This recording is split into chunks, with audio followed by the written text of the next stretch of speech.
I did prepare a lot of content, and as a Bible teacher, it's so important that you do give your students the background of the Bible so that you won't use like Ezekiel scripture to give it to your mother, right, on your Mother's Day. So that's a burden that I do carry as a Bible teacher. Yet I do see the hunger and the heart that you carry for God and to change the world and to disciple others.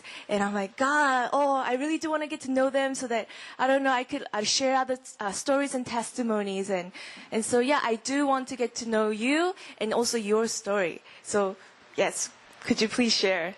And also the third question was, what's one thing that keeps you in DBS, that keeps you alive, or that keeps you in the school every day?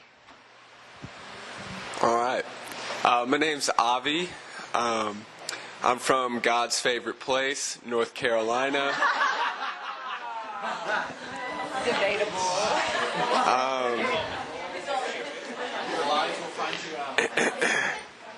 Pretty sure it says that somewhere in the Word. The thing that keeps me in DBS every day, I just like going really deep into the books of the Bible, especially in the Old Testament, because especially from being from the South and stuff, a lot of people are Christians, but they don't know the Bible very well, and a lot of people talk about it like they do. So just like really understanding what's going on in every book of the Bible, and just learning more about the details about the book that sometimes you don't get just from reading it, I really enjoy. So, my name is Hannah, and I'm from Tennessee. And what keeps me here in DBS is just a heart for wanting to know God and like understand all the aspects of who He is and what He's done. So that I can understand Him, of course, but also use that later in life in ministry and just wherever God calls me. So, my name is Selena, and I'm from California, and my curiosity is what keeps me reading. Wow, that's great. Actually, Selena, so my husband and I, we prayed through the list of the names again this morning, and something that stood out for me about you as I was praying for you was that God really wants to work through your creativity. Don't limit yourself in studying the Bible through just text and the academic stuff, but be creative in your expressions. Be creative in interpreting the Bible in an artistic form or however you do it in a creative style. But be creative in just letting it out. I feel like there's almost like a ministry aspect in you in terms of creativity. And that's why the Bible is so important for you, because God really wants you to be rooted in the Word so that when you do express creativity, you're not wavered. So I feel, keep going in your creativity. Thank you. Hello, my name is Magnus. I'm from Norway. I'm here, and I'm still here because of I love to get to know God more, and I think this is preparation. I feel this very strongly, that this is some months that is preparation for the rest of my life. And yeah. My name is Ragnhild, but my nickname is Lali. It's easier for you to pronounce. So. Lali? Lali, yeah. Okay. Yeah, I'm from Norway as well. I stay in DBS because this is what we came for. I work with children ministries in Norway. So I have worked with all of these heroes, Abraham, Moses, Isaac, and taught this to children and young leaders. But I really wanted to know the Word even better and know the history. So I love being here. Okay. So when Andrew gave me the list of the names, you two went together. So you guys are married, right? Yeah. So I had no idea that you guys were married, and I was focusing on the first name. And so the words that I got, now it makes sense, because Ragnhild, like what I got for you was that you were juggling. You're like a juggler with this circus ball, and then there are a lot of balls that you're juggling, but then your eyes were fixed up on the Lord. And I was like, man, I don't know who she is. Like, for me, it's like, is she young? Like, but I felt like God was saying, this girl knows how to focus on me. And despite so many distractions and responsibilities that's going around, and I don't know if you have children too, but I felt like, wow, she carries this capacity to do so many things all at once and yet still be like Mary. So I was like, dang, this is a girl who knows how to be Martha in terms of working really hard, but knows how to be at the feet of Jesus. And I felt like God was saying, I know the prayers. I hear them. Thank you. Yeah, and for you, just even before you shared this morning, I was just looking at you and I just felt the compassion of God and the love of God. And I just didn't know why. I was almost like in tears, like, and like, God, why am I feeling this way? And he was saying he carries a father's heart. Like, this man carries a father's heart. And it starts from this school that God really wants. You might be here to study and learn, but God actually brought you here so that you can be a father to so many. He really do want you to stand up and pour out the things that are in your heart. Don't limit yourself in the title of a student, but you are a father who carries the father's heart of God. Yeah.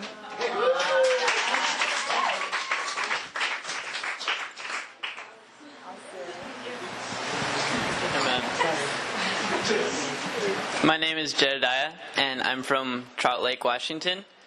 My first answer would be Jesus, but if it was like only God, then I might not have spent $4,000. I might have just studied at home. So like, a big reason that keeps me coming back is like you guys. Like I really love the community here and just getting to know you all. So.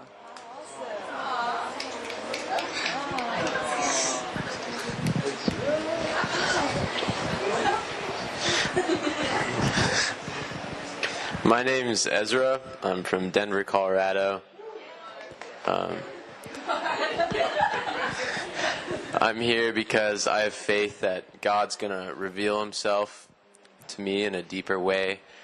And I really love to see the passion for God on other people's faces. Like you giving that word to Magnus and just seeing that touch his heart really makes me super happy. So I don't know. It's good stuff. Oh, and one thing too, before I came here, the word that I got for you was the word relevant. You're a relevant communicator who knows how to bring things and relevantly communicate. So study the word because you're going to reach so many young people. I'm Michael. I'm from Chico, California, and God called me here so I could become closer to him and learn more of him, but also learn more about myself. And Michael, the word I got for you was that you're an influencer. Who you are impacts other people. And so that's why you need to really soak in the word, because if you receive negative things, that comes out. If you receive positive things, that comes out. You're such an influencer. So that's why the word and the DBS is so important for you, because you have to eat this, because that's going to come out and it's going to impact others, whether you intentionally do it or unintentionally do it.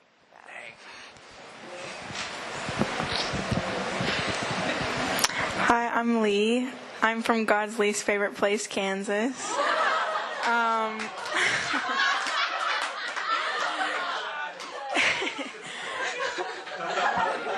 And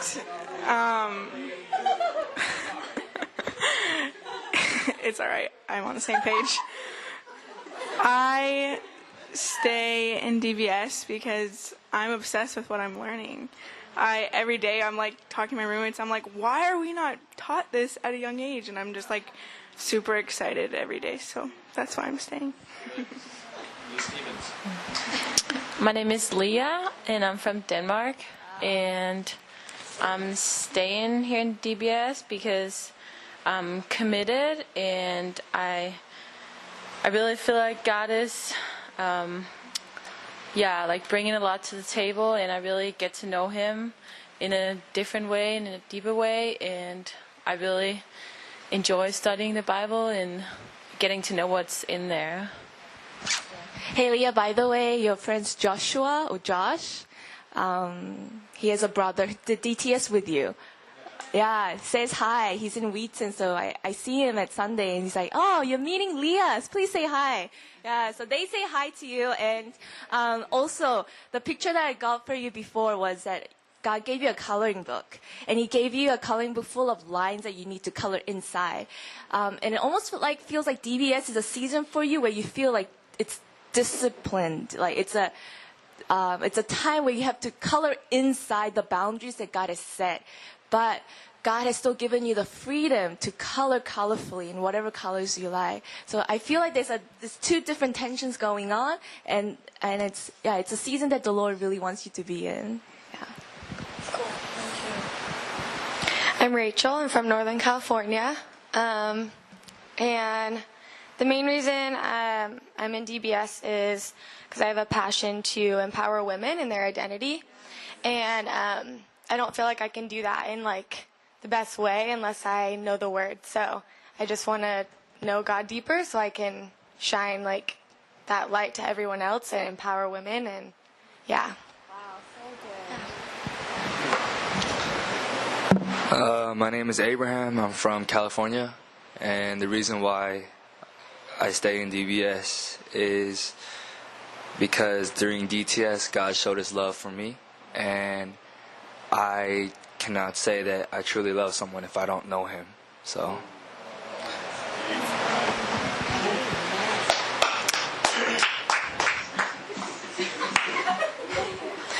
I'm Sarah, his wife. No.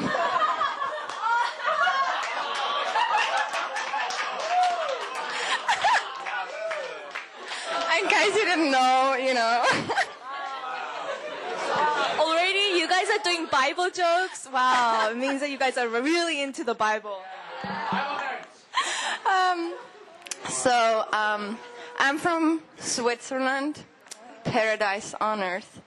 And I do DBS. I stay in DBS because I do want to see what God's promises are. So I don't want to produce Ishmaels. I do want to have my Isaacs, and I do want to work. Yeah, I'm an artist, and I do want to work with women as well and troubled youth. Go into like arts therapy, and so doing this school is very much healing and preparation for what's healing from the past and preparation for the future. So, yeah, thank you. Yeah. Hi, my name is Heta, and I'm from Finland. Yeah, and the reason why I came was that I really wanted to get to know God more through His Word. I've never honestly read the Bible from the beginning to the end, so I really just wanted to get to know more Him, and yeah. Wow. Yeah, that's it. Hey, when I got your name, I was kind of confused. Like, is she an Islander? Like, because your name was very unique. I haven't seen that name before. So where is she from? Like, but the two words I got was beauty and strength. And you're a woman that carries beauty and strength so well. Neither are your weaknesses. It's something that God has given you to continue to shine for Him. So let your beauty be your strength, and let you rise. I think it's time for you to rise up. It's time for you to rise up. Don't hide. It's time for you to rise up. Yeah.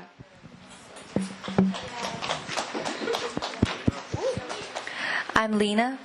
I'm from Melbourne or Sydney, Australia, and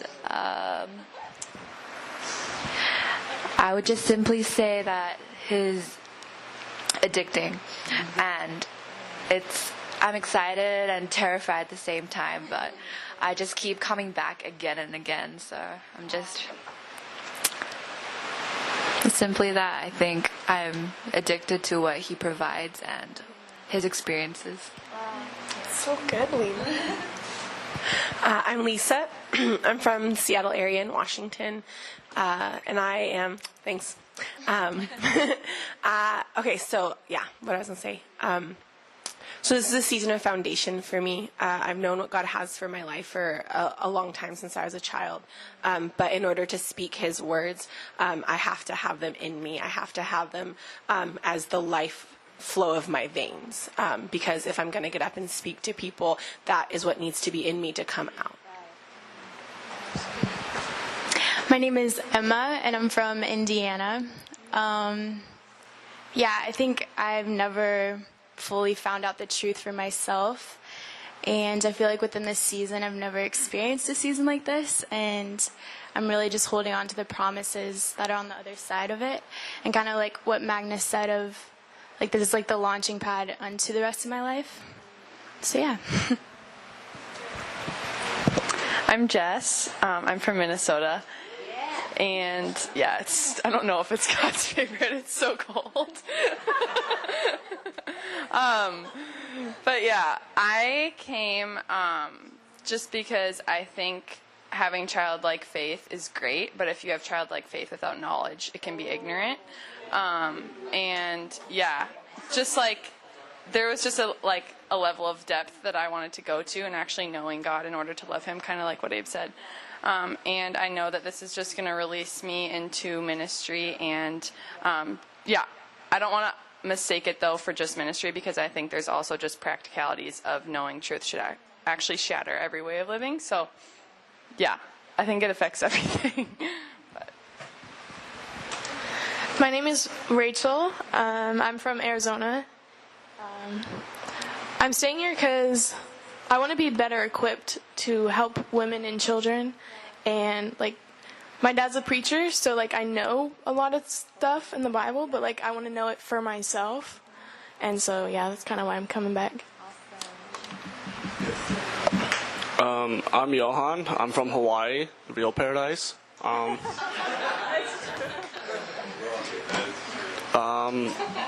Don't really know why I'm here, just following God, and thought it'd be cool to check out my dad's school. That's it.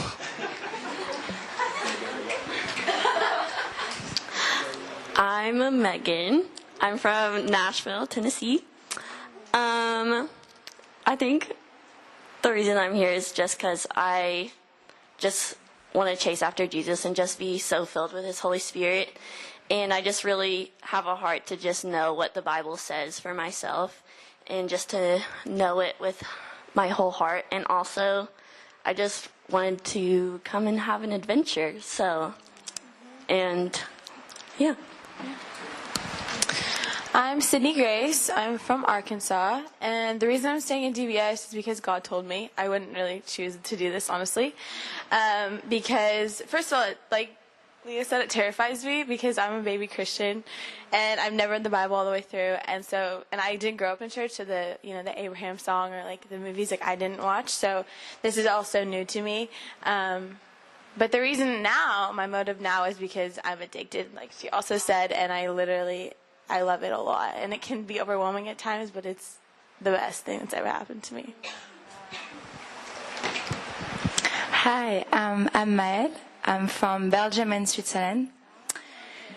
And the reason why I'm staying is because I love when my heart is in the right place.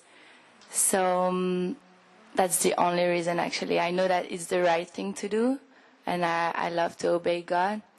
And also because we live in such a generation that there's so many people that get to know God and get to be like evangelized and everything. But I feel that when you really know the truth, and I was standing before on like my own image of God, my own, heresy, if I can say. And I really want to stand on what is true. Yeah. Hi, I'm Rebecca. I'm from LA, Orange County in California. The reason why I stay, the reason why I'm here is, one, God told me, and I kind of took a leap of faith, and I don't have, finances or even the approval of my family, and so being here, every single day is a treasure for me, every single day at lecture, and so I'm desperate to know more each and every day, and yeah, I love His presence. I love His word. And I want to carry that with me when I go home or wherever I go. Wow, come on. Hi. My name's Corinne. I'm from Nebraska. Yeah. Why I'm still here, I guess I haven't really found anything worth more that's like worthier. I don't really know how to articulate that, but basically like worth more than getting to know the Lord and the love of God, because I've done searching, like to find my identity and worth in so many things, and so much has just kind of not worked out, and like screwed me over. What the world says is worth it, So right now I guess I'm here just because like this faith stands on a love that isn't compared to anything of this world, and if that's true, then like why would I search for anything else? Like why would I search for my worth in any other thing, So that's kind of why I'm here. Yeah. My name is Zach. I'm from Southern California. I'm here to know more about myself, and know more about what my identity is and what's been spoken over me from the Lord. And I want to fall in love with His Word to the point where when I read the last verse in the Bible, I want to start over again. Wow. Yeah. Hi, my name's Anya, and I'm from Wisconsin. And I guess what keeps me coming back is I love seeing like the profoundness of God's heart in the little things in the Bible, like especially in like learning the laws. I grew up in the church, and reading through them, I never saw like the point of them, and I always thought they weren't applicable to me today. But going through them now and seeing, God's heart for other people, and that they can genuinely be applied to me in my day-to-day life, is like, it just completely blows me away, and it's so cool to keep coming back every day and seeing like new revelations of God's heart for other people. Yeah. Hi, I'm Chris. I'm from Canada. Thank you. What keeps me coming is probably my staff discount.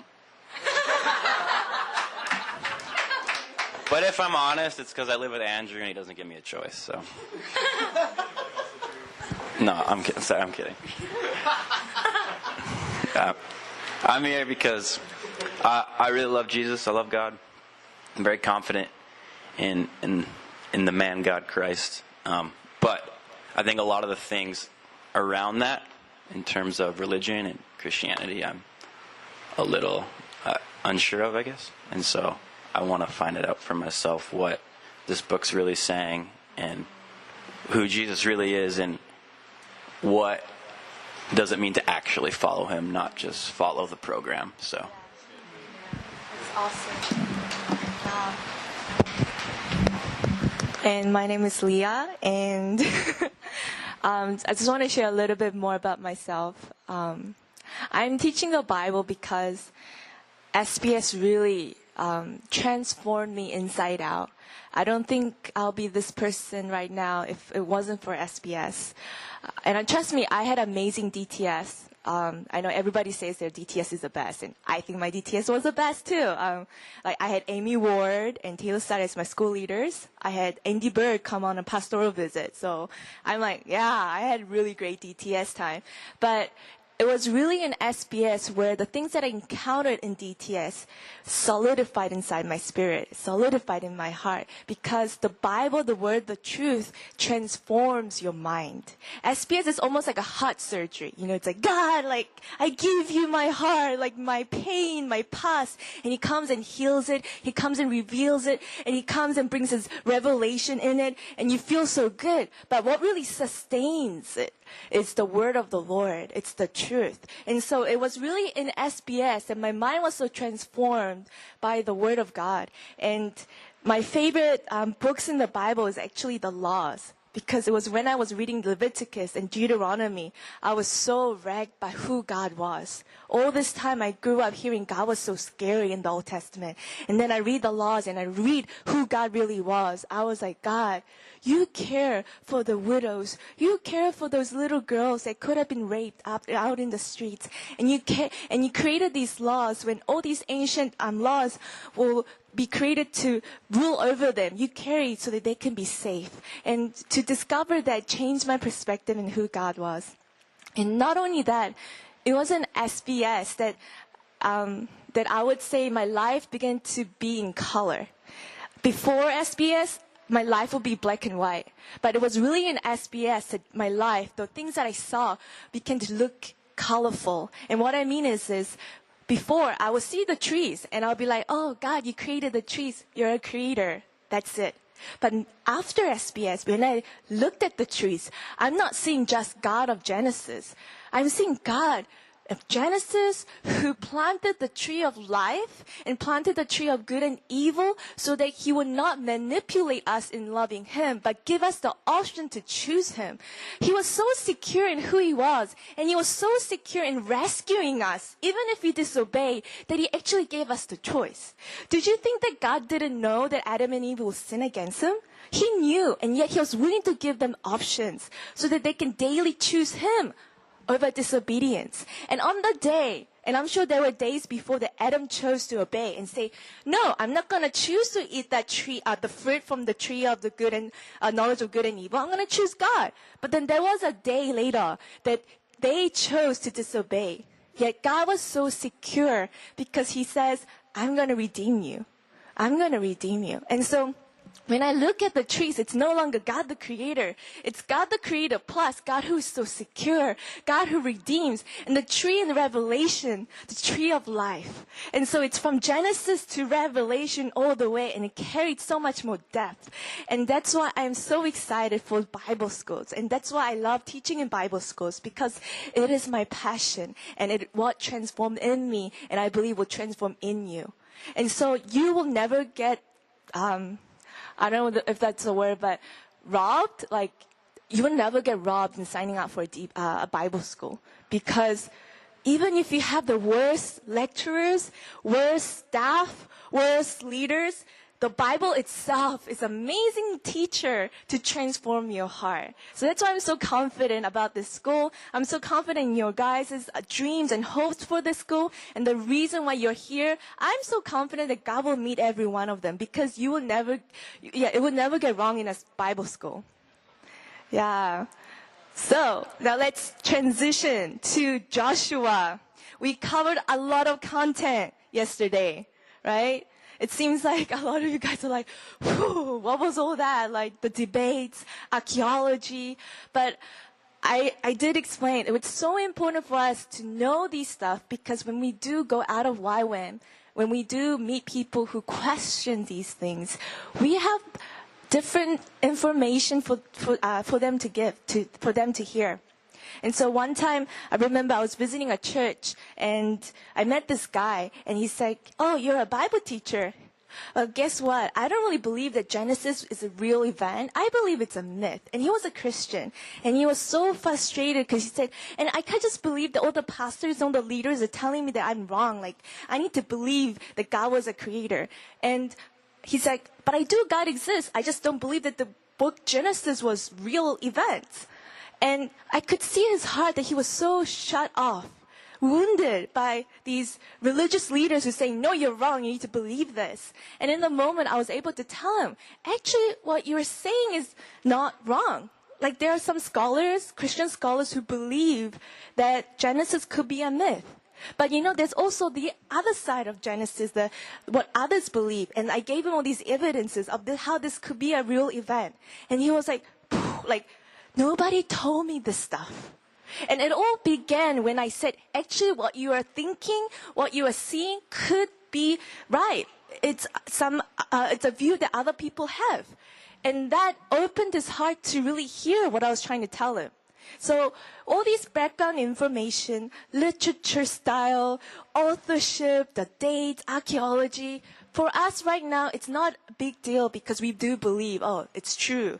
But for others, it can be something that could transform their lives. So please receive it as to give to others when you're out of DBS. So Book of Joshua, I started with chapter 1 to 5, and it's a part of where it contains preparation of the whole Israelites and Joshua. And there's 3 aspects of preparation in the first 5 chapters. The first is Joshua himself. And we have read it through the chapters, chapter 1, and going through like what Joshua would have felt. The burden of Joshua as a leader to take the position of Moses, and the burden and how God was so committed to tell him, be strong, Joshua. Be strong. You got this. And then the second part of what God said was the method. Meditate on the law of the Lord. And so this is where we're going to carry off now. God's wisdom to Joshua and how to continue to be a leader in Israel is to meditate on the word of the Lord.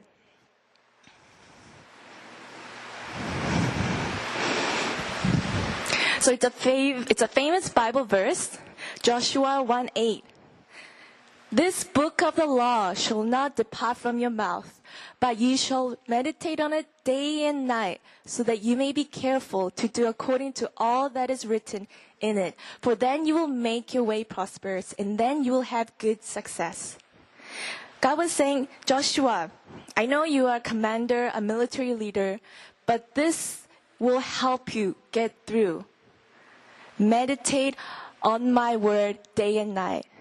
The word day and night, for us, we can think day, so one time during the day and one time during the night. No, it doesn't mean one time in the day and one time in the night. For Hebrews, day and night has 2 meanings. One, day actually symbolizes a season of joy, season of blessing, season where things just go really well. So when God was saying day and night, he was saying, meditate on this book in your good seasons, when you're doing so well, when you're happy, everything's going well. And night for Hebrews symbolizes like tragedy, like death, like it symbolizes everything that's dark and evil and chaos, like danger. And God was saying, Joshua, meditate this in your season of darkness, in the season where it's so hard and tough. So what he was saying, meditate on this, whether you're going through a great season, whether you're going through a bad season. And that itself is such a huge point that we need to receive also to apply in our life. Because I don't know about you, but I tend to focus on meditating when I'm going through a rough season. But God is saying, no, you have to be consistent. Meditate on my word, even in the good times, even when things are going easy and right. Not just during the tough times. Another aspect that the Hebrews would have received day and night as would be day and night isn't just literally one time during the day and one time in the night. It actually means the whole day. Because when the sun rises, it's day. And when the sun sets, it's night. So what it's saying is the whole day, meditate on it. Meditate on it the whole day. Now you're like, this is insane. How do I, even having devotionals in the morning itself is I feel like I've done it. But this the whole day? So I want to talk about the word meditation, because often we misunderstand the word meditation. The word meditation is actually in Hebrew, what it means is controlled thinking. A lot of times we think meditation almost like New Age experience, like and then we feel like a spirit's leaving, or meditation as for a lot of Christians, including myself, I thought it was simply answering 3 questions. Read a scripture and then ask myself, who was God in this verse? What is he trying to teach me? How can I apply? And highlight those phrases. No, that is not meditation. Those could be a good tool for us to get into meditation, but meditation isn't a method. It's not like Bible study where you tick those boxes. Oh, I answered this question. I can move on. Meditation is actually the way you use your thoughts. It's a controlled thinking. In Greek, the root of meditation actually means attend carefully, to care for, to practice. So if this is your thought, meditation is carefully receiving it, carefully examining it, looking at it. Before you take a sip, you want to carefully look, oh, there's a straw. How much is in this cup? The bottom of the side. Oh, the water is dripping. That is meditation. You're not simply, oh, great, awesome. Oh, it's so nice. And you close your Bible and, oh, I've done meditation. I've done my devotionals. No, meditation is controlled thinking. You carefully look at it, carefully attend. Are you guys getting this, right? So one of the ways that you can meditate and the characteristics of meditation is pondering. One of the good examples of this is actually in the New Testament, Mary. When Gabriel said, Mary, you're going to have a son, and his name is Jesus, the Messiah. And Mary's like, how can this be? I don't know a man. Like, I don't have any relationship with a man. Like, how can I be pregnant? And Gabriel's like, it will be by the filling of the power of the Holy Spirit. And she says, let it be. And then she began to ponder.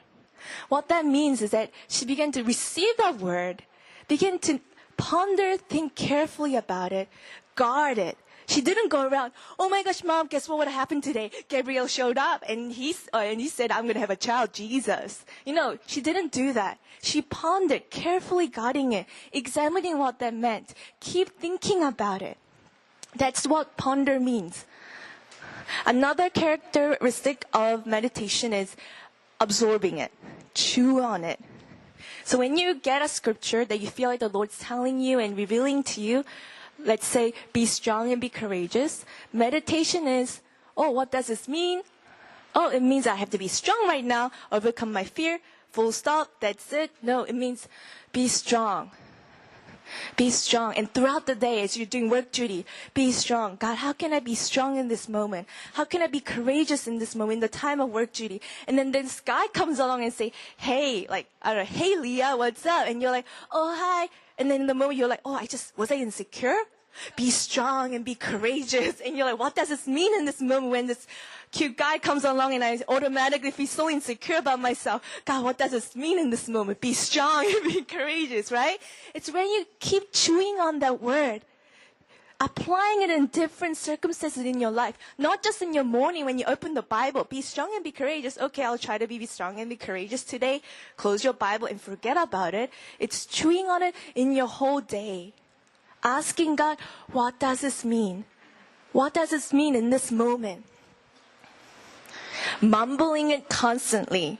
It's another characteristic of meditation. So for the rabbis, what they do is they get a scripture, like the law, and they go, be strong and courageous, be strong and courageous, be strong and courageous. The whole day they will just mumble. Why? Trying to memorize. Because they want the word to be so written in their hearts. They want that to be always in their heads. Be strong and be courageous. Be strong and be courageous. And that's how they remember these laws. Mumbling and also whispering back to the Lord. God, what does it really mean to be strong and be courageous? So those people who are so in their heads and you're like, hey, but they don't say hi because they're caught up in what they're thinking. It's almost like that. It's constantly thinking about it, constantly pondering about it, and almost mumbling back to God. God, be strong and be courageous. What does this mean? Be strong. How can I be strong in this moment? God, when that guy came along and I said hi, I totally lost it. Lord, tell me, how can I be strong and be confident in who I am, in the beauty that you have created me to be? So it's constantly mumbling and whispering back to God. It's almost like prayer. You're using it to pray back to the Lord. Then finally, imagining it. Plan or invent a careful thought. It's also part of meditation. And what that means is that as you meditate, ponder, as you think about it constantly, as you mumble, you're also going to imagine how that looks like to apply. You're going to imagine in the future setting, okay, if this guy comes along again when I'm doing dishes and I'm sweaty and I'm not in the best face right now with my hair, how am I still going to walk out in confidence as God created me to be? And I'm going to imagine, okay, in that moment, I'm going to imagine and remember the verse, Genesis 1:27, God created in his image. I'm created in the image of God. Like, imagining it. Imagining the future circumstances where you have to apply. That is meditation. It's not just open your Bible, answer a few questions, close the Bible, and you don't really know what you did. That's not. Meditation is all these characteristics. So I want to ask you, what are the words that God's been speaking to you this week? What is something that He has been highlighted to you as you read Joshua and Judges? I know you're reading Judges right now, right? Oh, Ruth? Just finished. Okay. Oh, so you guys all read all the spoilers and how it ended. I'm sorry, guys. I'm talking about victory and how God's giving them the promised land, but you already are in the place where they already lost it. So, okay, let's just come to that moment of Joshua again and have hopes. Like, yeah, Israel, you're doing great. So, we're still in that moment, guys. And so, imagine yourself. What are the things that God's been highlighting to you as you're reading Joshua and maybe in Judges too? Ponder about it. Like, absorb and chew on it. Mumble it constantly. And imagine future scenarios. Imagine how you can apply that in your life. Part 2 of preparation. So that was part 1. Part 1 was all about God telling Joshua, be strong and be courageous and meditate. It will sustain you. It will help you through.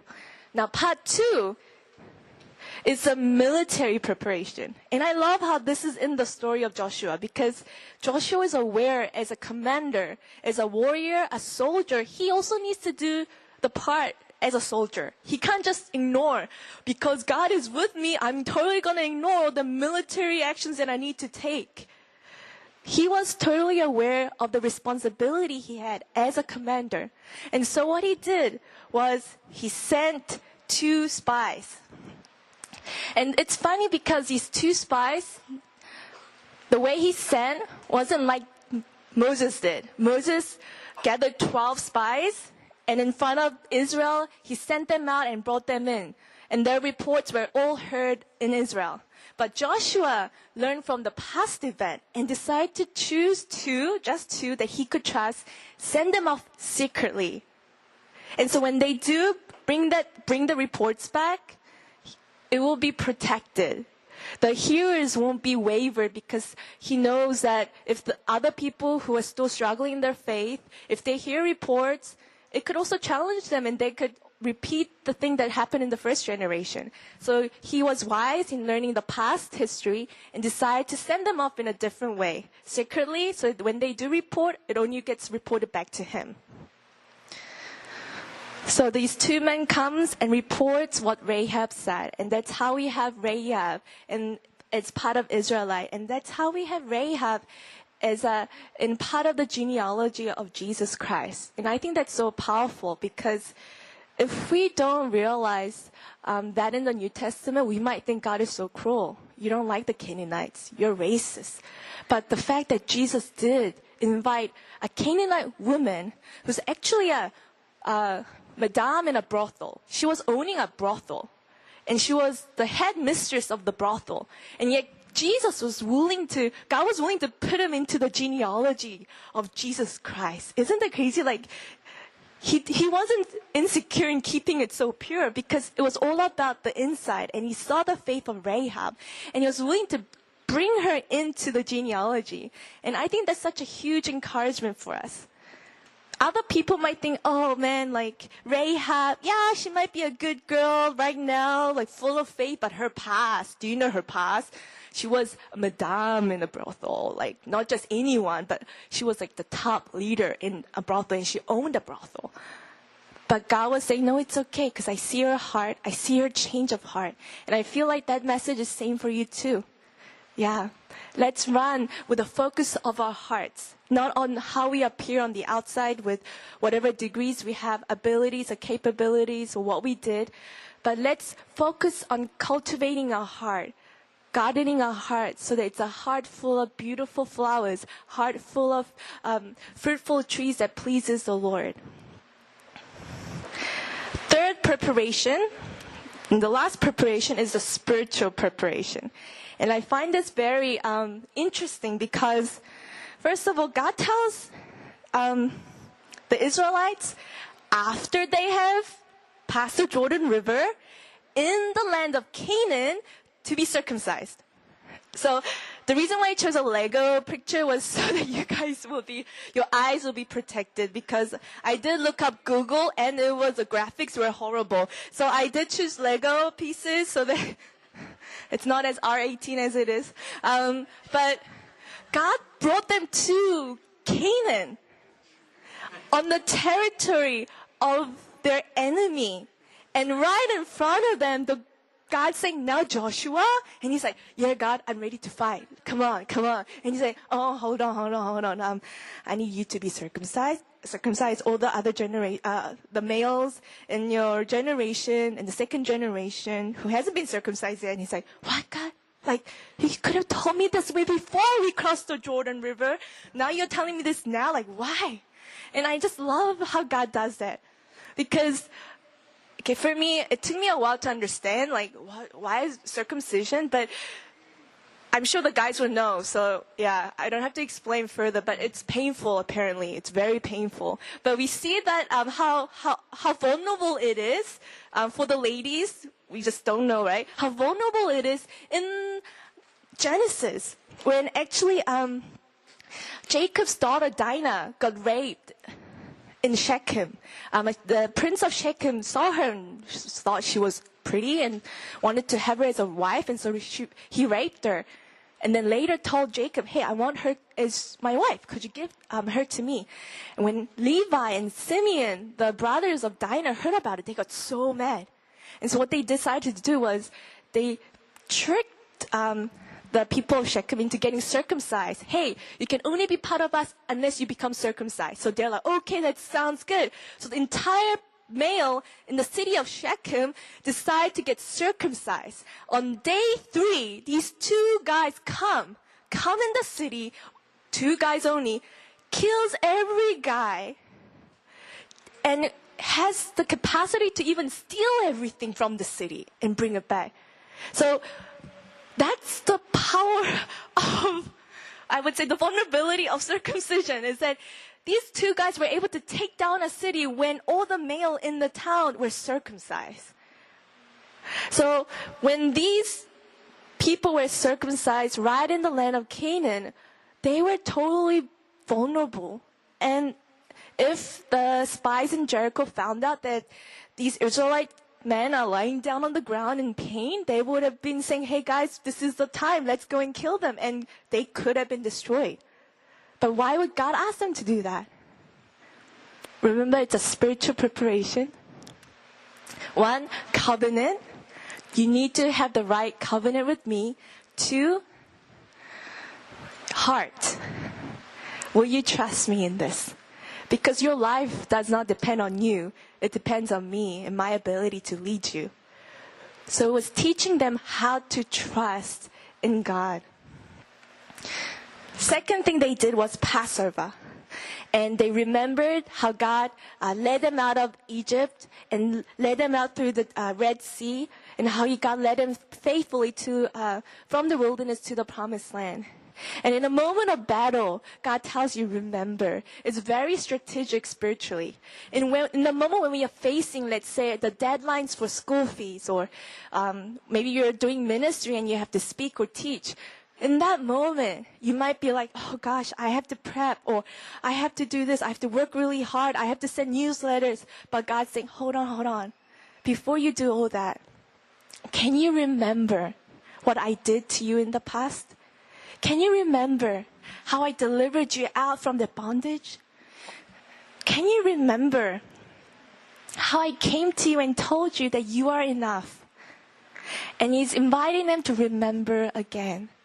And it's an important practice for us. When we feel like we need to prepare ourselves spiritually, I hope you remember these. And also remember the fact how it's so important for us to remember the past and how God worked through in our life in our past, because it is the fuel for us to rise up and conquer. And so God asked them to remember the Passover. And finally, what happens is that manna stops as people begin to eat the produce of Canaan. And I think this is also a spiritual preparation, because in New Testament we read how the manna was also like the bread of life. And God was saying, hey guys, no turning back now. Your supply is over. I'm not going to send manna from heaven anymore. You now have to conquer, because you have to eat the produce from this land.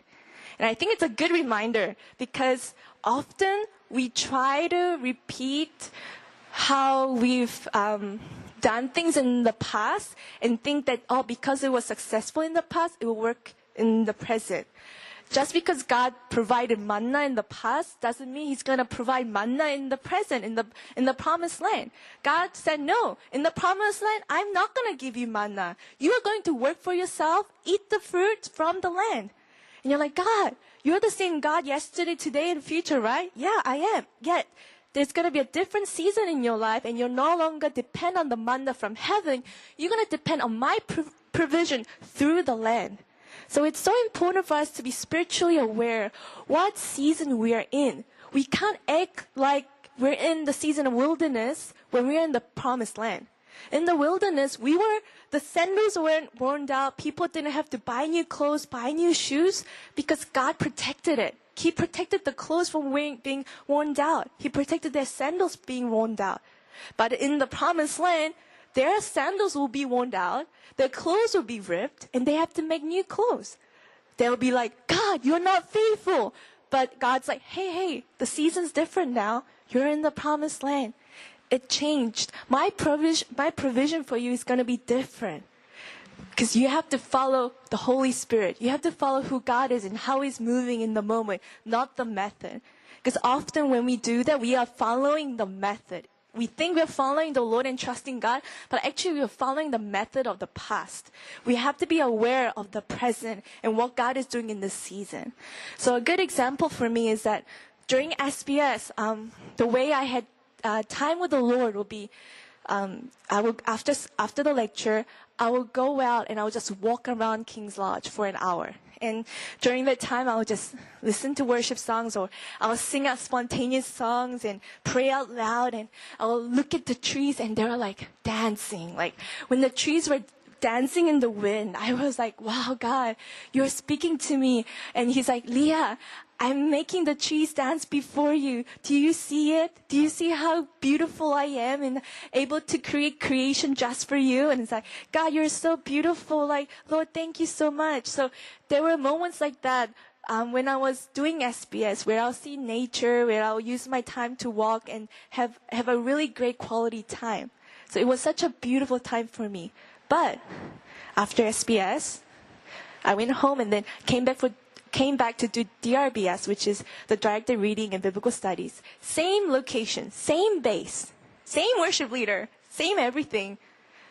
And I tried to do the same thing that I did at SBS. I'm going to take my walk 1 hour, try to sing out spontaneous songs. It doesn't really quite work like it was before. And I'm like, God, like trying to look at the trees. Are they dancing right now? Are there any signs? Birds in the air? God, are you trying to tell me through the nature? But God's like, hey, Leah, like, what are you doing?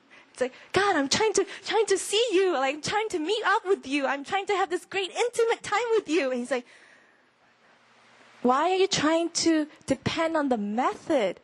It wasn't about the method. It wasn't about you walking out. It wasn't about the trees in England that was so impactful.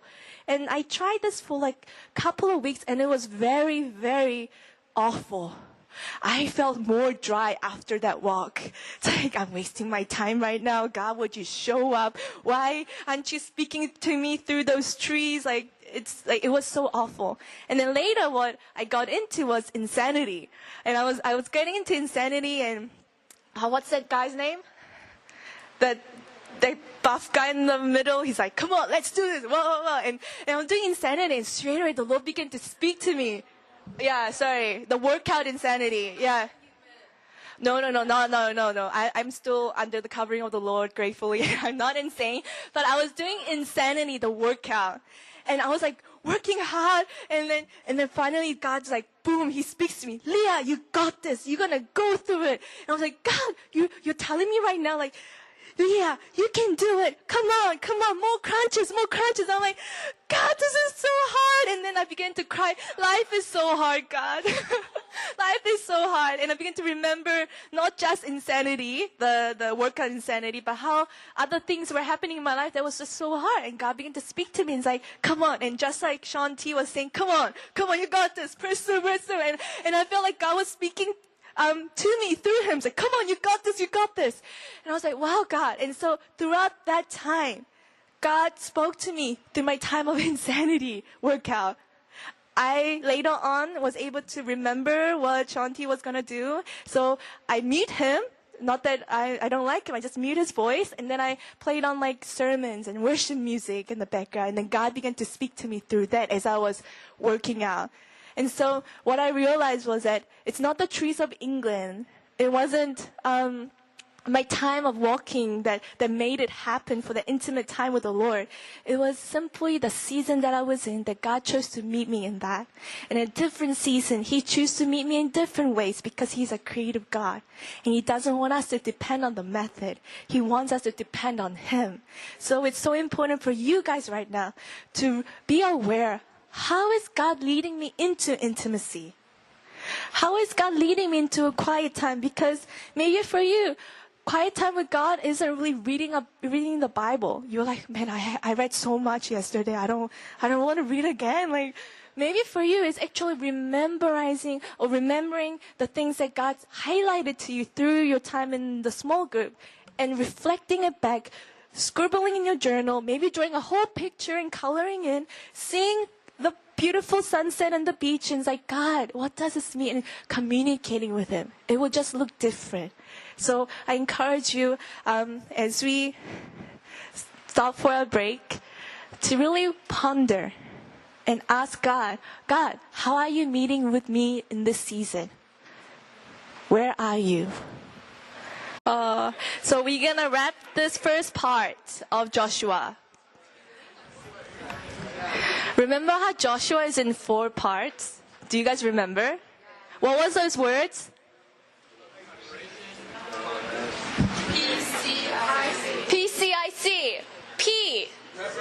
Preparation. C. Conquest. I. Inheritance. C. Commitment. I saw Ezra like, preparation. But thank you for saying it out. That helps too. So PCIC, first part, preparation. And in that preparation, 3 parts.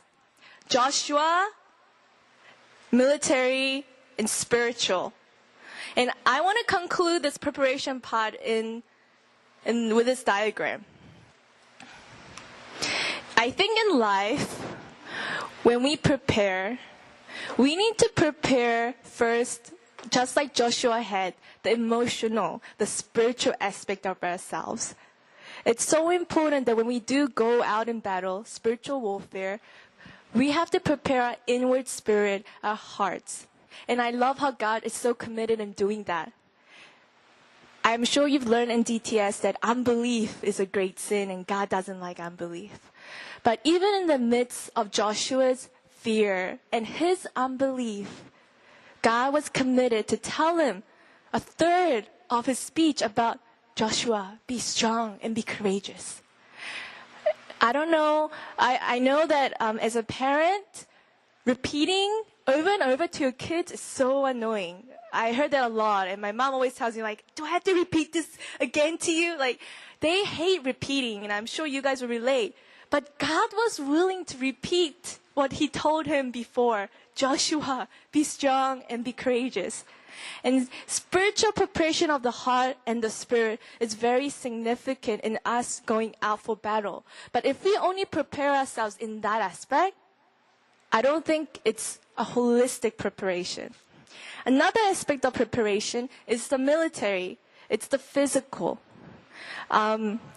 I recognize more as I'm teaching, man, I need to really get in shape because I was so tired yesterday. My back was hurting. I was like, yeah, I need to start working out more and work on my muscles. But physical preparation is so important in us fighting our battle. We can't neglect the physical aspect of our responsibilities, whether that's our bodies, whether that's me preparing these PowerPoints, whether that's you getting your homework done.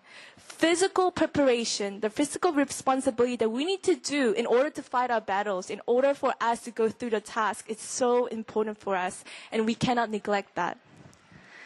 And then lastly, it's the spiritual preparation.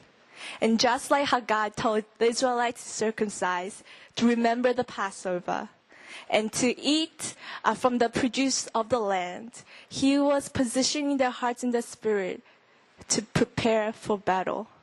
And so when you do prepare yourself to fight the battle, just like the Israelites will fight, I want you to remember these three things and how these are not separate. Oh, I spiritually prepared myself, so I'm okay. Oh, I emotionally prepared myself, so I'm okay.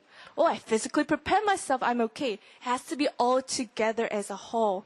It's not one thing or the other. If I came to you guys in this week feeling like I have the best relationship with God, guys, I'm so pumped, I fasted for 40 days, I got this. And then physically, I'm like so weak that I have to sit down on this chair and like, hey guys, let's turn to chapter 1 and let's read this. And have no PowerPoints. Will you guys be impacted? No. It won't be as meaningful and powerful if I didn't prepare the other aspect as well. So for you, after DBS, what are the things that God has shown you that He will do? And what will be the things that you need to prepare yourself? Not just spiritually, but physically. And also emotionally, internally in your heart, in your soul. So I want to have this moment right now as you, in your journals or in your notes, I want you to think about, God, in order to face my promised land, in order to face the battles after DTS, even if you don't know, it's okay. But God knows. So God, whatever it is, how can I prepare myself? In aspects of physical, in aspects of spirituality, and also in aspects of emotion and internal. So could we have a moment right now where you ask God? And let's hear from the Lord and write it down.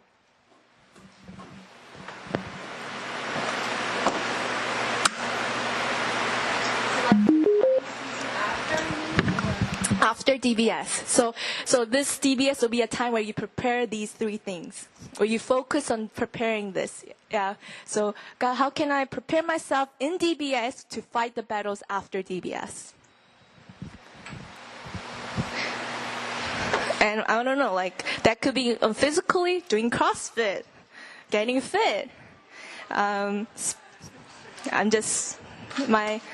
It's funny because as you hear from God, as you write, you don't have to look at me right now, but I just want to share this. One of the first conversations I had with my husband, because I knew him in Kona like for 3 years before we dated. So the very first conversation was like, Lia, you're going to do CrossFit. He's going to do CrossFit. It's like, yeah, okay. And then I meet him again in the cafeteria. Because for me, we weren't friends. Like we were just like, I just knew him in the prayer room. That's it. We weren't friends at all. And then I walked by him and, it's like, hey, Johnny. It's like, hey, Lia. So you're going to do CrossFit. And I was like, he remembers that? It's like, yeah. And he's like, come on, be a woman of your word. And so because...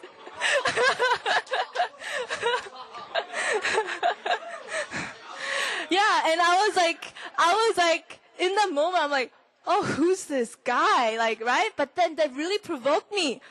They really, confronted me. Oh man, I am a teacher of the word and I can't take my words lightly. So he actually, because of that conversation, I actually, during my DBS, when I stopped, I did CrossFit and It's really funny. All my students thought I was this CrossFit girl when I was struggling to do push-ups in the gym. In the CrossFit bar. Like, they all thought me on the outside because I was so red and I was going for it. She's a CrossFit girl. Wow. But those that do know me, I am not at all a CrossFit girl. But yeah, that's a side story. Physical preparation in CrossFit. Just saying that they have an awesome facility down there. Okay, so it looks like you guys have written it. Done. It's okay. You can just put the titles and think about it again later. You're in the prayer room. But I think it's so important for us to ask God, how can I prepare myself in DBS? Okay, now let's move on to the next part, conquest. The conquest of Jericho, chapter 6 to 12. The Battle of Jericho. So I know you guys read the book, so you know the story. I want to just highlight this to you. The fact that God says, I have already given you Jericho before they even went out to fight. This is what he says about the land of Canaan. I have already given it to you. And this is something that we need to remember. When God calls you into a certain ministry or promised land or like a calling, He has already given it to you. God didn't give you a dream, a promise, a destiny just to tease you. Like, hey, think about this dream. It might or it might not happen. He gave you. He gave you. I hope that sinks in. He gave you those dreams because He gave you. But it's our responsibility to partner with Him from the place of knowing that He already gave it to us. So what that means for me, God told me way before when I was in high school, when I was asking about God, what am I called to? He said I was called to be a teacher.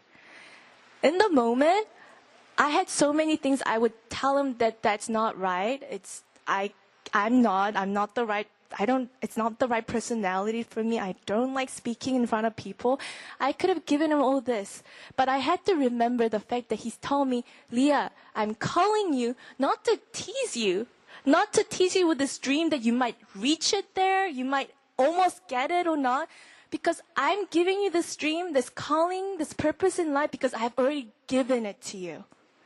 Walk in it. Start walking in it. And of course, practice, developing your skills, all those are important and it's necessary.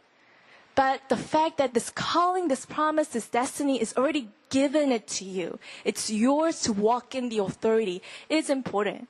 So I hope the prophetic words that you received on your DTS, the dreams that God has given you, the promises, I hope that you don't think of it as almost like a tease where He's like, that's your goal, you might reach it or you might not. But I hope you go for it with the faith that, God, you have given it to me.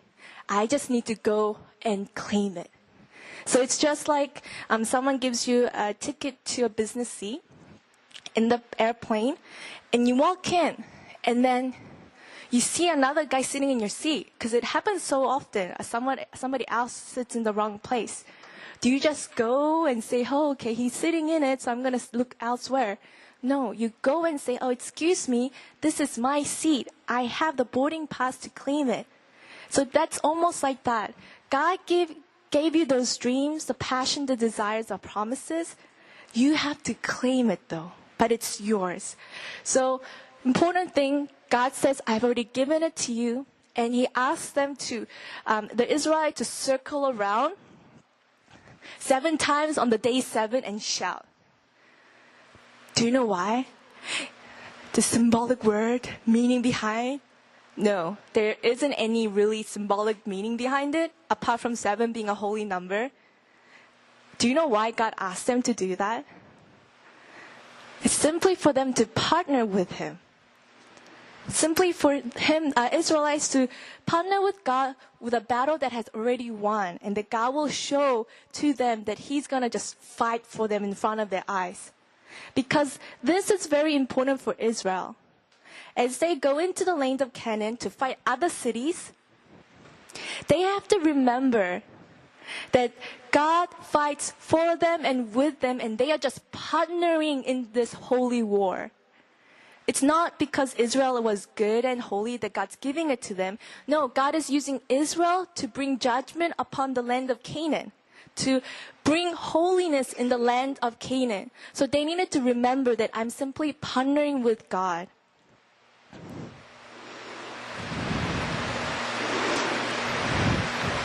So you might you might read this part where Joshua curses the man, whoever will rebuild the city of Jericho. And for us, it might sound so random.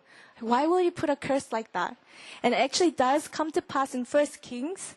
There's a guy, in his days, Hiel of Bethel built Jericho. He laid its foundation at the cost of Abiram, his firstborn, and set up its gates at the cost of his youngest son, according to the word of the Lord, which he spoke through Joshua, the son of Nun. So this curse actually does come to pass. But why do you think Joshua did that? Why do you think God, through Joshua, had to put that curse there? So that Jericho in its ruins will forever be a memory, something that they can remember about how God worked with Israel in fighting Jericho. So that when the future generations will see the walls of Jericho crumbled and ask their parents, Daddy, why nobody building that? He would say, hey, actually it happened way before, 100 years ago, when our ancestors came to Canaan. And God told them to take the promised land. And what they did was only circling the city of Jericho just 7 times on the 7th day. And God, before their eyes, just crumbled it down. It was a place of remembrance because the events of Jericho was going to be something that's significant in every battle that they will face. Something that needed to remember in the battle of Ai or in the future battles, that God will fight with you and is with you in fighting this. We're just partners in the battle of the holy war. So that's why there's a curse. That's why Jericho, God starts off like that. And then next we hear about the battle of Ai and where this kind of goes wrong. By this point, everybody's like very confident. Like Israelites, because Jericho was a very fortified, a strong city. And so what Joshua decided to do was send spies. And they decided, we only need 3,000 men. It's a small place. They didn't even ask God, how should we fight Ai? Because it was just a small town. It's like, I can take care of this on my own. And he goes, and then he gets wasted by the small town. And for me, this is a great reminder because how often after we fight a huge battle in our life, and then we face a little tiny one, and we're like, that's easy, I can do this, and we don't really ask God. We don't carry the same fear of God. We don't carry the same burden as we did for the last one. So let's say, for example, because I'm a teacher, if I'm speaking in front of like 5,000, and of course I'll be studying so hard, I'll be preparing. But then when I'm speaking in front of 5, would my attitude should change? No, I should still carry the same attitude of the fear of the Lord. God, in front of these 5 kids, how do you want me to deliver this message? Just like I had prepared for the 5,000 going before the Lord, I should have the same attitude and the fear of the Lord in depending on them when I'm speaking to the 5. And this is almost the same scenario. For Jericho, everybody's scared. Joshua is scared, so they depend on the Lord. They do according to what God says. And then Joshua even forgets to ask God for his strategy. He just sends the spies. They say, it's a small town, 3,000. That's great. Let's just do it. It came from the assumptions and it came from overlooking the small town. And so for us too, we need to remember, God, when I'm ministering to the 5, when I'm ministering to the 5,000, when I'm going to a small town, when I'm going to a big city, God, you want me to partner with you. And this is the same battle. Nothing is lesser than the one greater. So carrying the same heart, carrying the spirit, carrying the same dependence and trust on the Lord.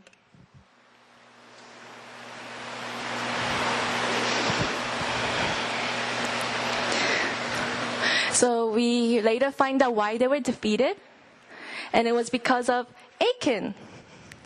Could I have Avi? Is it?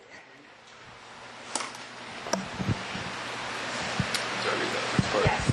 In order numbers, just give us this scenario. But Israel violated the instructions about the things set apart for the Lord. A man named Achan had stolen some of these dedicated things, so the Lord was very angry with the Israelites. Israel had sinned and broken my covenant. They have stolen some of the things that I commanded must be set apart for me. And they have not only stolen them, but have lied about it and hidden the things among their own belongings. That is why the Israelites are running from their enemies in defeat. For now Israel itself has been set apart for destruction. I will not remain with you any longer unless you destroy the things among you that were set apart for destruction. Okay. So even with this, we might struggle with God. You are telling the whole Israelites to kill Achan and his family? Like, isn't that cruel? Like, and why was it that because of Achan's sin, the men of Israel had to be killed? We might have this idea and this confusion where, God, you should, if Achan sinned, then Achan should die, not others. But we need to remember that in Israel, and also right now too, that it's not just individual culture that God honors. It's also the corporate culture that God honors too. And in Israel isn't just looked as an individual identity, but they're looked upon as like a whole one identity. And when there are things, there's sin in the camp of Israel, it affects the whole entire camp. It affects the entire tribe. So we have to let go of the Western mindset of individuality and think of it in a group mindset. Achan's sin, and it wasn't just his responsibility, it was his family's responsibility. It was his tribe's responsibility. Everybody were connected together back in the time of Israel. And so for Achan to do that, and he actually grabbed bar of gold and hid under his tent, to be honest, there could have been people who saw what Achan was doing, because it's a big bar of gold and he's hiding it under his tent. So there needed to be help. Like, he couldn't have done it on his own. The tent needs to be moved, dug it up, and maybe his kids were like, Daddy, what are you doing? Oh, I got this from Jericho. You should just be quiet. So it wasn't just Achan. And the fact that he was able to bring inside the camp and how everybody lived in the tents clustered together meant that other people could have been witnesses to it. And so it wasn't just us in an individual apartment, in an individual condo where you don't really see everybody. It was in a group society. Everything's gathered around big families. Everything's gathered around a big cultural group. And so Achan wasn't just his responsibility. It was the group, the team's responsibility to make sure that their family, their team was up for holiness.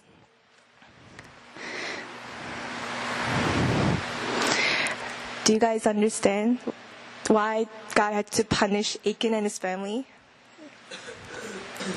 And so it wasn't just Achan and it was his children, his family, even his animals that they had to stone. And this became an example to all Israelites. They piled the stone up and they showed to other people as a remembrance of this happens when you do not obey God, when you violate the covenant. So the very punishment that Achan had was the same way a punishment of the Canaanites. And it's because Achan stole something from the Canaanites that was devoted to destruction, where God told him it completely has to be destroyed. He became part of a Canaanite. And so God had to judge Achan and his family. Okay. So I want to focus on this part. Here, it's a chart where a crown represents a king and this castle represents a city. And this is according to the number of chapters that are covered in that story. And so when you see this chart, you recognize that the story of Jericho, one city, one king, was covered in one chapter. And the story of Ai, a small town, one city, one king, covered in 2 chapters. And then the story of Gibeon, how the Gibeonites came to deceive Joshua because they wanted to survive. Their one city, their king, covered in 1 chapter. And it's funny how in just 1 chapter after this, 9 kings and 6 cities just covered. It's just, they just skimmed through it. It almost like doesn't even give details of how these kings were, how these towns were. And then finally, at least 15 kings mentioned that died in the battle, in the northern campaign, covered in just 1 chapter. So this is the number of chapters in the conquest part. And this is the number of chapters that are focused on certain cities and the king that's in the city. And I think it's important for us to realize that God isn't about, the southern kingdom and their mightiness. We're going to focus on the Bible about how they lived and how Israel destroyed them and how we were victorious.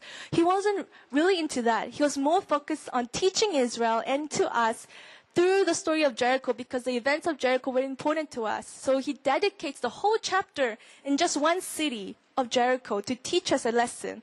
And then Ai, it's a very small town. It's insignificant. Yet the Bible devotes 2 chapters of it to give us a detailed example of what happens when you overlook little thing and not consult the Lord. When you overlook in obeying God in the small things. And it devotes 2 chapters on giving us those important messages.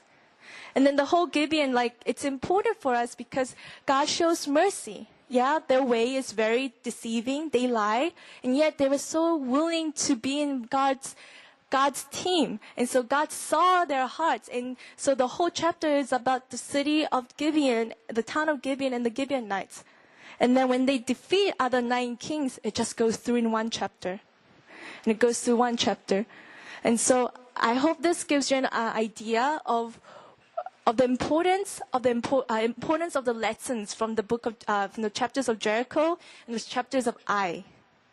And there's a reason why God wants us to look at it.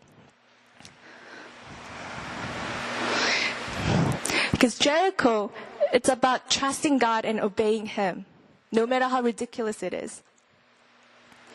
In Ai, it teaches us about the consequences of disobedience versus obedience. After they obeyed God, they were able to destroy the city of Ai. And in Gibeon, it talks about how it's so important for us to consult God. The Gibeonites were very deceiving, and yet they just overlooked because they thought, okay, this is a very it's a clear evidence that they are true. And so they forgot to consult the Lord. And so it's important for us to remember consulting God is important. Even if in front of our eyes, it looks so convincing. And I think also an important part of the story of Gibeon is that how God so embraces the tribe of Gibeonites, even though they're Canaanites, because of Israel's mistakes. And He is a good father, so He's willing to cover for them. So yes, that's why we have these cities more highlighted and more focused, because they're important messages to us. So we're going to have a break now. It's 11. 5-minute break. Okay. So my goal is to finish Joshua today, because we have to do Judges and Ruth. So I'm going to cut more slides. I did over prepare myself. So this morning I deleted some slides. I told Andrew, it's too much. And then I realized right now I need to delete more slides. But I want to talk about the whole campaign, because this is what was happening. The Israelites, the second generation, goes into the Canaan, Jericho, and then fights Ai. And then the Gibeonites deceive them. And then what happens is that this whole area, the kings that were actually strong enough to fight or have the courage enough to fight against Israel, because remember, Canaanites were terrified by Israel. But those kings who were strong enough to fight gathers together and comes and attacks Israel. And so we have this called the Southern Campaign, and God totally wipes them out. God gives them victory. And then after that, they go up. And then the kings of the north comes up, gather together. Guys, we need to fight against Israel. So the kings that were strong enough, the kings who were confident, the strong warrior ones came out to fight Israel, and they get defeated. And so what happens is Joshua and his generation fights the backbone of Canaanites. So you get confused when you read later on that there was still land yet to be conquered. In Judges, you read like, what? They didn't really conquer the promised land? No, they didn't go and conquer the entire piece of promised land.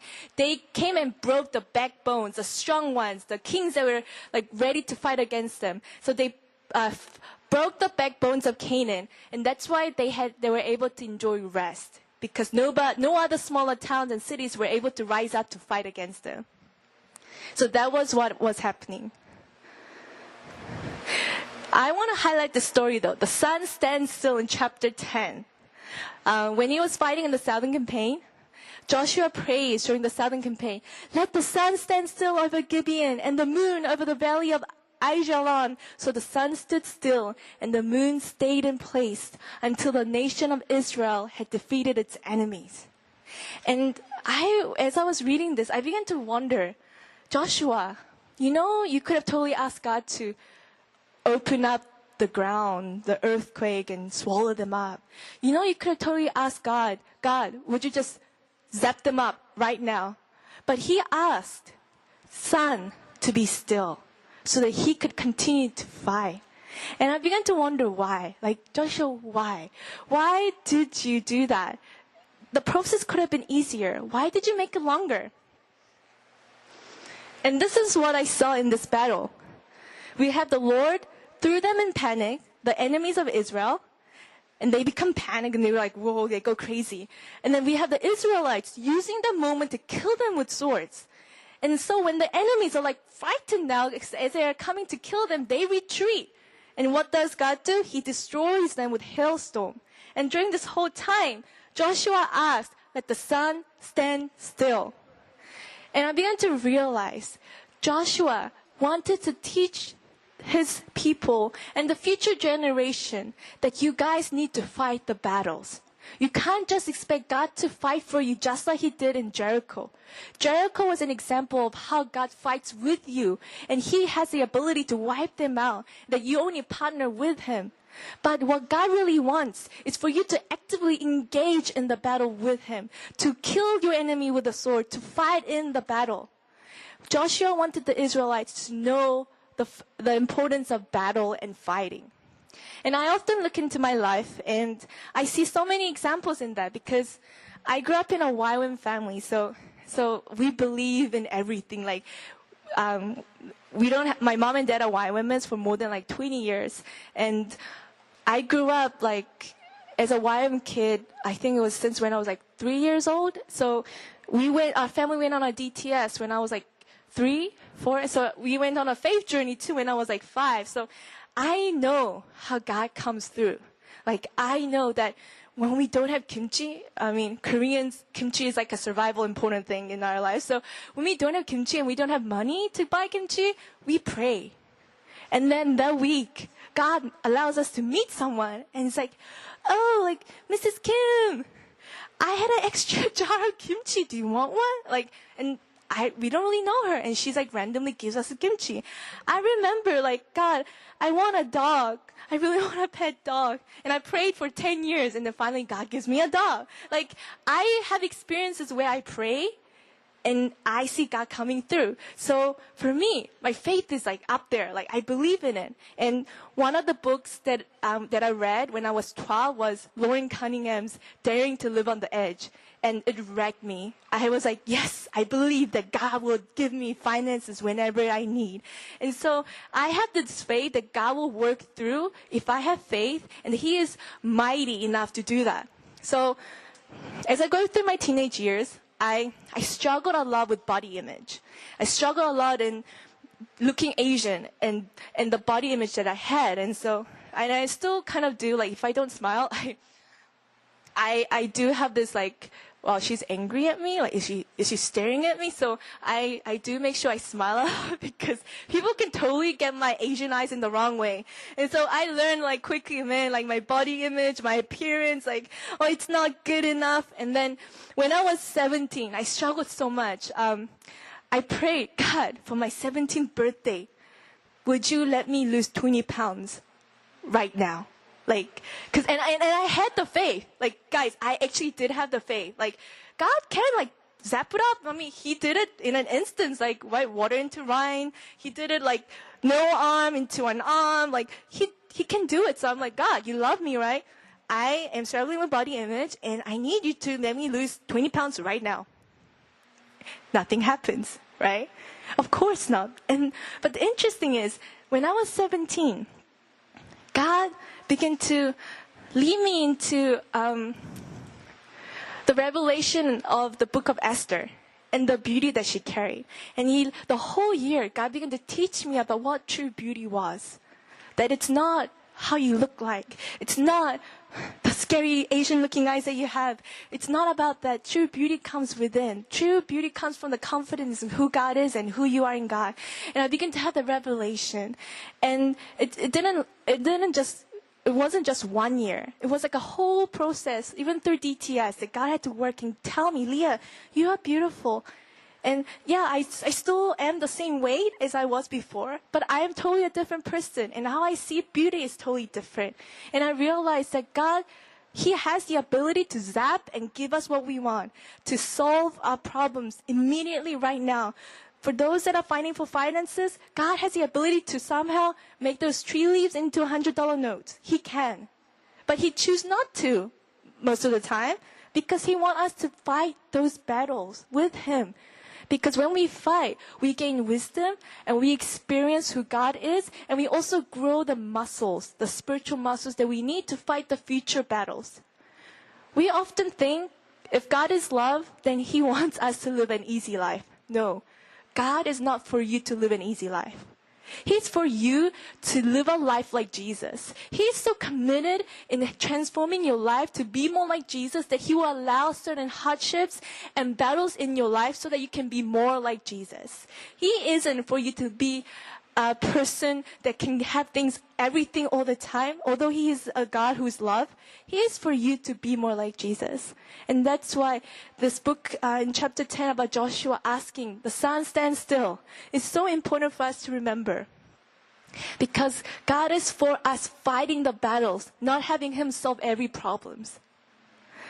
So don't get me wrong though. God does do things like He does in Jericho where He does, fight for us and just make us sit and watch. But there are many times where God will ask you to actually go, write, do your prayer letters, support letters, go. Maybe you have to work. You have to do your part because He wants us to fight and grow and allow us to grow our spiritual muscles so that in the future we can also fight those battles and overcome.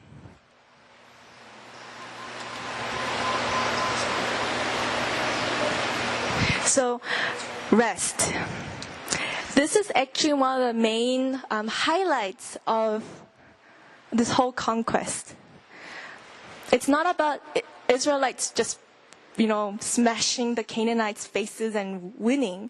It's actually about conquering so that they can have rest. So you'll read those words, Israelites, and this land had rest from war. And then you will read another action where it goes, and this land had rest from war. They had rest from war.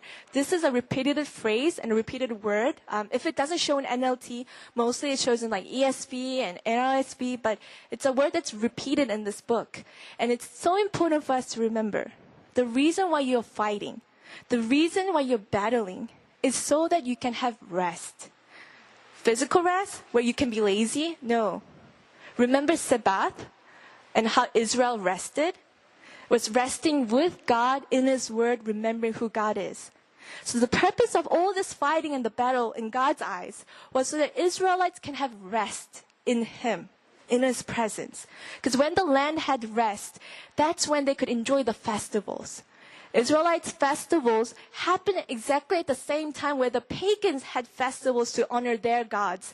And God was saying, hey, don't get tempted during those times. I want in those times when the other nations worship idols and do their festivals, I want you to have your own festival, but in my way. So when they have rest, they'll be able to enjoy the Lord, enjoy the things that God has set up for them to enjoy, remembering Him, have this intimate time with Him. So the purpose of all this battle was so that they could have rest in God. Finally, the third part, inheritance. Inheritance. Now, land still remaining. So Joshua took control of the entire land just as the Lord had instructed Moses. He gave it to the people of Israel as their special possession, dividing the land among the tribes. So the land finally had rest from war. But then we read in chapter 13, when Joshua was an old man, the Lord said to him, "You are growing old, and much land remains to be conquered."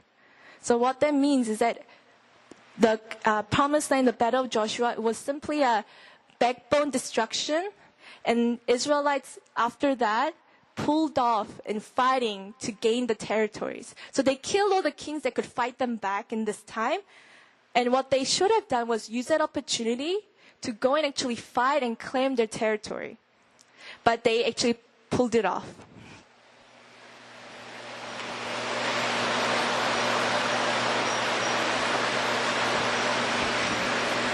So you can see here, the green part is their promised land. This is what God gave them, and it was promised to them to conquer. But the red part here is what actually was conquered in the time of Joshua. And unfortunately, this is how it still remains until the time of Saul and King David. So these pieces of land began to be occupied by other nations around them, because Israel just pulled off in obeying God and continued to fight to claim their territory.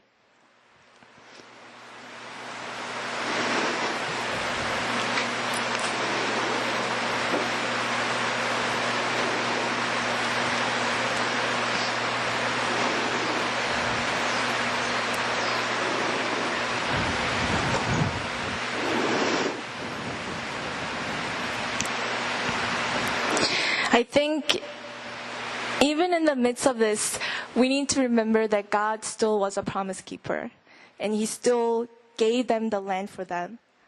And we read this in verse 11. When you crossed the Jordan River and came to Jericho, the men of Jericho fought against you, as did the Amorites, the Perizzites, the Canaanites, the Hittites, the Girgashites, the Hivites, and the Jebusites. But I gave you victory over them, and I sent terror ahead of you to drive them out, the two kings of the Amorites. It was not your swords or bows that I brought you victory. I gave you land you had not worked on, and I gave you towns you did not build, the towns where you are now living. I gave you vineyards and olive groves for food, though you did not plant them. And so, although Israelites failed to continue to conquer, God still gave that entire land of Canaan as their promise. And even in that generation did not activate in living that out, God was still faithful in keeping that promise. And so we read in David, how in David's time, he actually comes and conquers the promised land and takes the territory. So what we can see is God gave the Israelites the authority. The whole Canaan, this area, it's yours. But you need to fight. But I'm going to make sure that you're going to continue to claim that land, and I'll be faithful to that word. And remember me who drove out the Amorites. It wasn't your strength. It was by my strength that you guys were able to have victory. So remember me.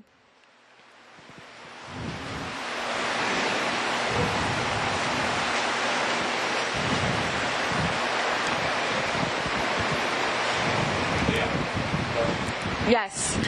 This might be off of the direction you're going, and it may not have time to answer, but could you possibly get into the significance of why God chose that spot of land for the Israelites to inhabit? Like, why there? So I think I showed in my yesterday's PowerPoint of the significance of the land and the location of Israel. It was in a place where there were trade routes going on. And so at that time, one of the active empires running in that time was Egypt, Africa, and then we have Assyria, Babylon, and then we have Europe. And so God placed Israel. In a long run, we see it because later on, is that the question? Later on, Alexander the Great comes and conquers all this area and creates roads. And that actually gives a pathway for the gospel message to be delivered. An easy road for people, for missionaries to travel safety. And so the place of Israel where it was located was in a very significant place. It had ports. It was next to the sea. It was also next to the desert. It was near Egypt. It was a connecting bridge to Asia, and it was a connecting place for Europe as well, if that makes sense. Yeah.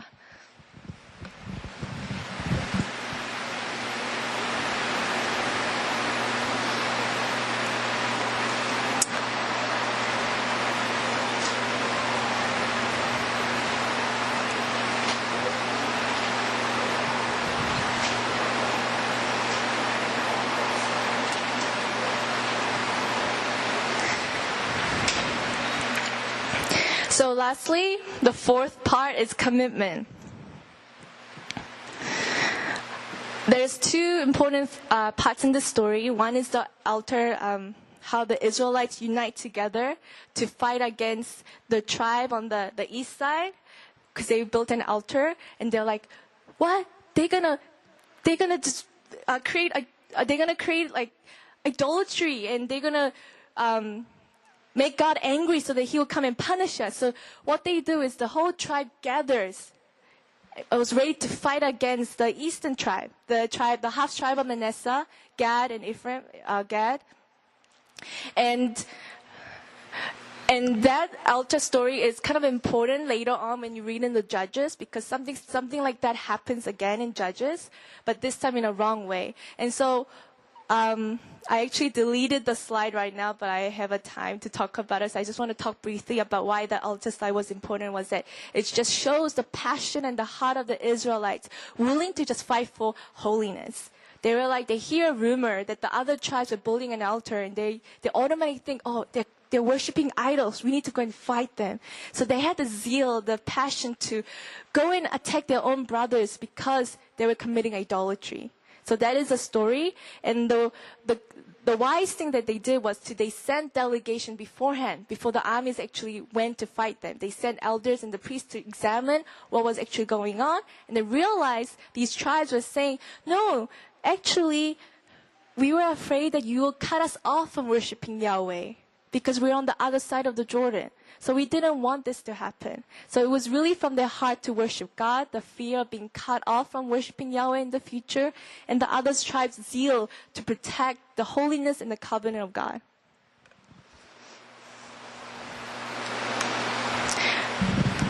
Finally, Joshua's famous speech. So me and my house, we will serve the Lord.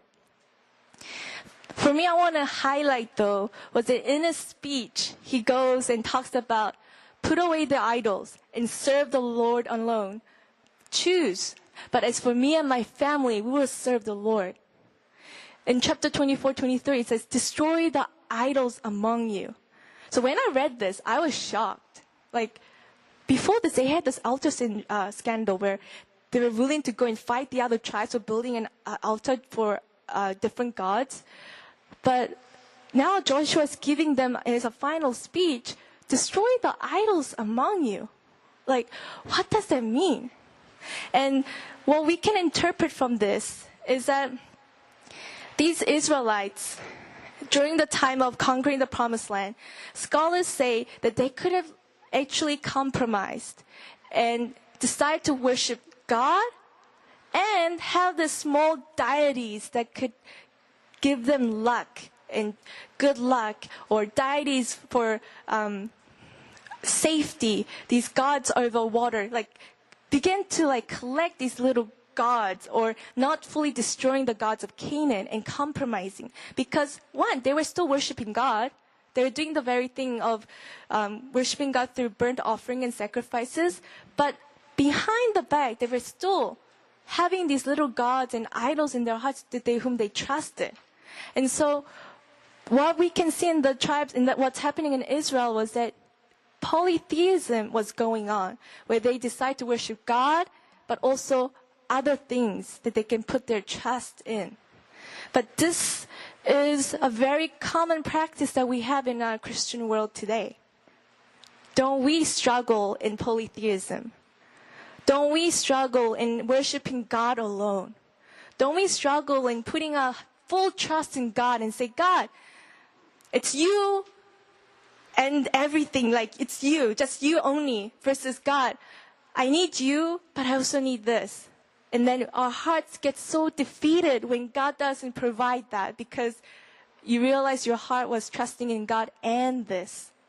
And for me, it came in a time when I was in YWAM, when financially my supporters, like, it wasn't going well, and then I had a car crash, and then I had to pay rent, and it was like out of the budget, right? All these events happened that I needed a lot of money.